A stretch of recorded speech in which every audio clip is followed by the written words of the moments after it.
Cricket superstar, playboy, politician, Imran Khan has been called many things, but now he's earned a new title, Prime Minister. Imran Khan was officially declared the winner of Pakistan's highly contested July 2018 election, despite opposition parties' persistent demands for a recount. But how did this former sports star end up securing the highest political position in a country of almost 200 million people? I'm Alex, this is Now This World, and in light of Imran Khan's recent political triumph, we're taking a look at his rise to power. Let's rewind to March 1992. Khan, then captain of the Pakistan national cricket team, led his team to an unprecedented victory for the country. It was Pakistan's first and only World Cup win to date, and a moment of extreme pride for its citizens. Khan, who was already a celebrated cricketer throughout the 70s and 80s, saw his celebrity status skyrocket even further. Beloved both at home and in the West, he had an active and public social and love life. His marriage to a British heiress in 1995 made international news. Media outlets hailed him a playboy and even sex symbol. But he endeavored to shed that image for that of a more conservative and pious figure. Some experts suggested this came as part of his desire to be taken more seriously in the political arena down the line. But first, he made headlines as a philanthropist, fundraising millions of dollars to open a cancer hospital for low-income patients in honor of his late mother in December 1994. It was around this time, a few years after the World Cup victory, that speculation about Khan's leadership potential started popping up, and it was rumored he was setting his sights on a political career. If I felt that by going into politics I would be able to help my country, I certainly would. But the fact is that in Pakistan, politics is completely corrupt. Soon he would outline what would become his core issue for 22 years, ridding Pakistani politics of corruption. And in 1996, he made it official, founding the Pakistan Tehreek-e-Insaf, or PTI party. Also referred to as the Movement for Justice, the party was branded as an anti-corruption, socio-political movement aiming to create a, quote, self-reliant, modern Islamic republic. But for almost 2 decades, Khan's party saw few victories. He did not become an instant political star, and I think the reason for that is that he was unwilling to go the route that most politicians in Pakistan do, and that's to sort of try to draw on the most powerful people in the country, like the army and other powerful players, and have them help him. In their first general election contest in 1997, the PTI didn't win a single parliamentary seat. The 2002 election was also a relative failure, with Khan winning just 1 seat. These defeats earned him a nickname among his critics, Imran Khan. But he kept pushing. In 2007, he even took his anti-corruption convictions so far as to lead a student protest over the authoritarian crackdown by then military ruler and president General Pervez Musharraf, for which he was arrested. In jail, he went on a hunger strike as a further act of protest. The only way you fight extremism and radicalization is having a genuine democratic system. This is not the way by using your army. His PTI party would boycott the 2008 elections over the lack of an independent judiciary. And Khan's predisposition to blaze his own trail continued to lead him to take some pretty controversial stances. Some critics accused him of failing to firmly crack down on violent extremist groups, even dubbing him with the nickname Taliban Khan. Though Khan has largely condemned violent terrorist attacks, critics argue that he's at times acted as an apologist for groups like the Taliban, blaming the group's presence in Pakistan on U.S. intervention in Afghanistan and urging negotiations with them. If there was a chance of peace talks, we should have grabbed it.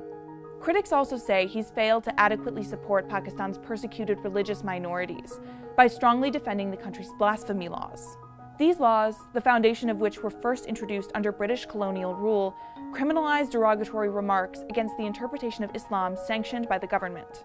Muslim minority groups in Pakistan like Ahmadis and Shias, as well as Hindu and Christian Pakistanis, have been disproportionately persecuted under these laws. Since the 90s, dozens of people have been murdered after being accused of blasphemy, and others sit on death row over the legal provisions. The PTI has pushed back on this criticism, saying Khan has, quote, repeatedly educated the masses on tolerance for minorities in Islam. He did stand up for religious minorities in certain instances, including in 2013 when a Christian colony was gutted by a mob over alleged blasphemy. But Khan has said these blasphemy laws are not to blame for deaths, and reiterated his strong support for them just weeks before the latest election. और मैं आखिर में ये बड़े वाज़े तौर पे कहता हूँ कि कोई भी अपने आप को मुसलमान नहीं कह सकता जो नबी सल्लल्लाहु अलैहि वसल्लम को आखिरी नबी नहीं मानता. Despite his ongoing contentions, 2013 ended up being his party's most successful year up to that point. The PTI won 27 seats. Still not a major victory, but a step in the right direction for the party. Of course, as he spent more time in the political spotlight, controversies continued. As recently as 2017 and 2018, sexual harassment allegations emerged against him, which Khan has denied or ignored altogether. And Khan continued to pick himself up and campaign. Sports teaches you that life is not in a straight line, ups and downs. You take your knock, then each time you pick yourself up from the mat, and then you are successful. He vowed to lift millions of people out of poverty, create jobs, and to improve access to education and healthcare. He also doubled down on calls to root out corruption and a promise to challenge the status quo. They really see him as the guy that could tackle corruption just because he's not one of them, so to speak. He doesn't come from the corrupt political class. He's not the product of a family dynasty. He doesn't come from one of the two major political parties.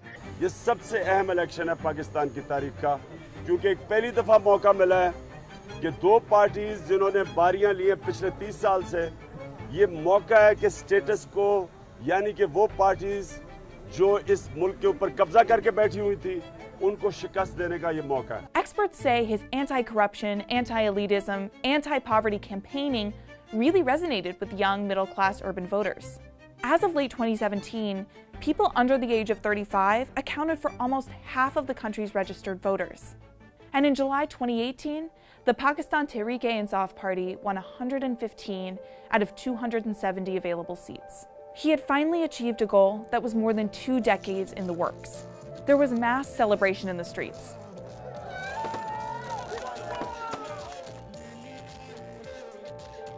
और ये उनके उस मौक़िफ़ की जीत है जो उन्होंने 22 साल से इस अवाम में प्रमोट किया और अवाम आज उनको बड़े ज़्यादा वोटों से नवाज रही है. But later, it would be followed by protest, amid speculation that the powerful military may have played a heavy hand in getting Khan elected, including potentially playing a role in the 2017 ousting of then Prime Minister Nawaz Sharif.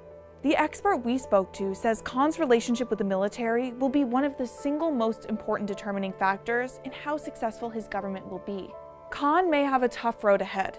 He's also inheriting a looming debt and currency crisis and strained relations with the US, Afghanistan, and India. Addressing those issues, coupled with his long-held promise to curb corruption, make for one tall order. So, can he get it done? Certainly his supporters have high hopes. जो आज से 1996 में मैंने शुरू की और आज अल्लाह ने उस मुकाम पे मुझे पहुंचाया है कि एक मौका मुझे दिया है कि मैं वो जो मेरी ख्वाब थी. Do you think Imran Khan is more likely to try to sidestep or work with the military to build his new Pakistan? And if you're from Pakistan, we want to know, what does this victory mean for you? Let us know in the comments. Thanks for watching Now This World.